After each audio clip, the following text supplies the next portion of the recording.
very much. This is not the first time I've come to this palace, and anytime I come, I am very warmly welcomed because everybody knows that I'm a part of you. We know the relationship between Bimbes and Gonjas, and anytime I come, Chief has some quite good advice for us. I want to assure you that we have listened to you.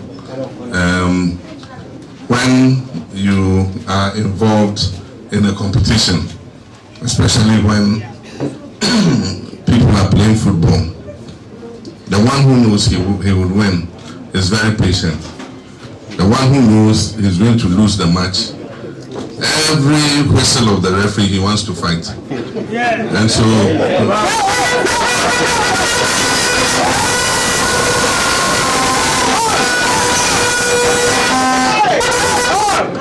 we know that we're going to win. And so we don't want any violence. We don't want, as Chief said, any basa-basa. And so I can assure you, Chief, I'll send a message to all our people. We must be patient, and we'll win.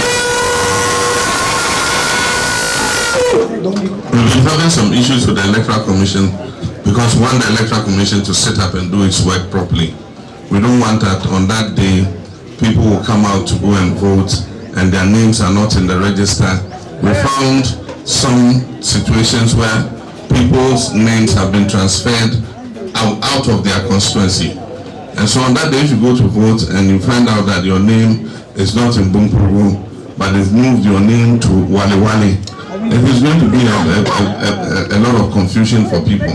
And that's why we're asking the EC to be sure that the register is clean, and that's why we're asking for an audit of the register. It's nothing new. It has been done before when Charlotte Osei was the Electoral Commissioner. There are several other instances where the register has been audited to make sure that it is fit for purpose and that on that day there will be no issues. The Electoral Commissioner, the Electoral Commission is the main body that adjudicates or is the arbiter in an election. And on that day, if it doesn't do it works well, that is the kind of situation that can lead to confusion. You remember when we voted in the district assembly elections, as the district assembly elections, the electoral areas are fewer than the polling stations in the general election. Because in the district assembly election, the electoral areas around the whole country are less than 7,000. And so even in that election, if you remember, half of the country voted on one day and the other half voted the next day. The general election is more complex. We have 40,000 polling stations. And so if on that day, EC makes a mistake and they say some people cannot vote on the same day as the others, can you imagine the amount of confusion it will cause? And that is why we are at them trying to make sure that they set up. It's not that we have any hatred for the commission. We don't have. We know that the chairperson of the commission wants to do the right thing. But we do believe that there are some people in the commission there who, if given the opportunity, they will try to skew things in favor of our opponents. But like you said, we would be patient. We will make sure the electoral process gives us the instruments to police the poll. And we've been assured that the manual tally or tabulation is what is going to be used. So what it means is that at every polling station, we must make sure that the right thing is done and that our party agents are well trained to make sure that the election is recorded accurately. And in the collation centers, we must be in the collation centers to make sure that the right tally is what is recorded. This time there is another layer, which is the regional collation centers. There too, we must make sure that the right thing is done, so that eventually the Electoral Commissioner would have no difficulty, declaring and announcing at the end of the whole process that NDC has won the election and that John Dramani Mahama is the president.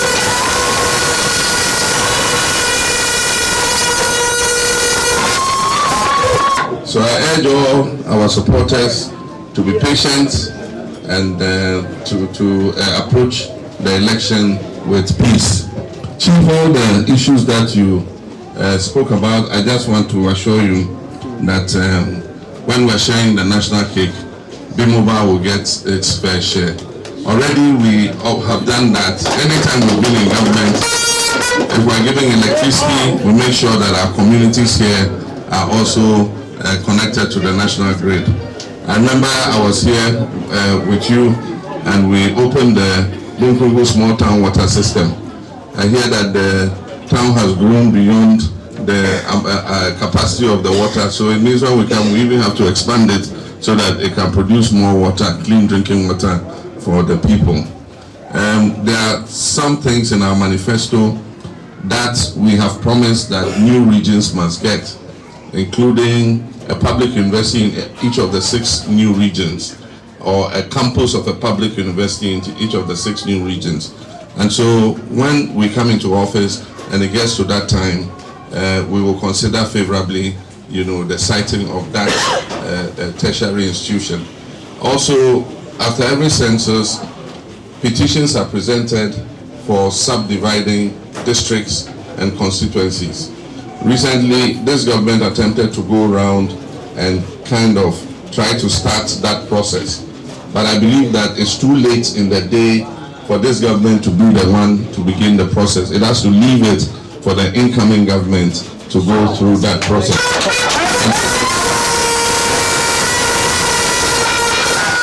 And so my hope is that when we come into office, if you present a petition, it normally goes before a committee that will look at the population size, it will look at the viability of the district or the constituency, and then eventually it will take a decision on how to redemarcate the districts and the constituencies. So when that time comes, of course, Chief, I'll let you know, so that if you present a petition, it will go before the committee, and my hope is that they will consider it favorably. We know that our people here are farmers, and in the past, all the agricultural interventions have not been successful because they are not sustainable.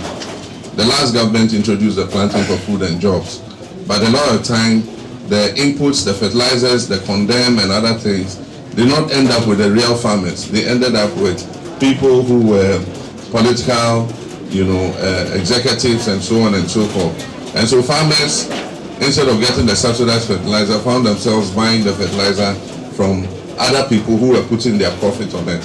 And so this time we want to bring in a different system which would have every single district where agriculture takes place would have a farmer service center. And everybody who's a farmer in that district would have to register. And when you register, they will come and visit your farm, they will measure your acreage, they will know what crop you produce, and they will know what you need for the farm. Each farmer service center will have 15 agricultural tractors with plows, harrows, planters, and everything that you need for mechanized farming. And so when the season is here, once you apply, they will come and do the farming for you. They'll give you improved seeds, they'll give you a fertilizer, they'll give you pesticides. And if you cannot pay for it, then they'll give it to you on credit. So when you harvest and you go and sell, then you come back and pay the little credits that they gave you, so that the next season they can extend assistance to you again. We're going to continue to do infrastructure. The Eastern Corridor Road was dear to the heart of Professor John Mills. May God rest his soul. We did part of it during our time, but it is a long stretch. It is almost 700 kilometers long. And so even though we did our best, we did a lot of stretches of it. We didn't finish before we left office. And our thinking was that our colleagues will come and continue and finish it. Unfortunately, they have not done so. And so when we come, that is going to be one of our priorities in terms of the road network. Doing the road from Nakpanduri to Kulungungu, and then we're working on the Waliwali Bunkpurugu Road. We finished the Waliwali to Nalerugu section. We awarded the contract for the Nalerugu to Nakpanduri to Bunkpurugu section, but we left office before we could finish it. This government came and terminated the contract. My understanding was that So we're going to investigate it, and afterwards they will let the contractor come back to site. Unfortunately, that didn't happen. So it is like God's destiny that NDC should be the one to come and finish that road. And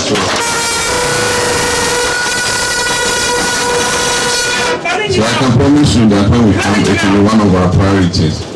We have a lot of issues in our manifesto that will be beneficial, especially to our young people. Right now we have free SHS, the implementation and so forth. They suddenly find that they have to start paying fees. And sometimes the fees are as high as 3,700, in some places even 4,000. I'm talking about academic fees. I'm not talking about hostel and other things. But academic fees in most of the public universities, it ranges from 3,500 to 4,000. And so government is saying that, look, why don't we absorb that amount? We've calculated it's about 300 million Ghana cedis.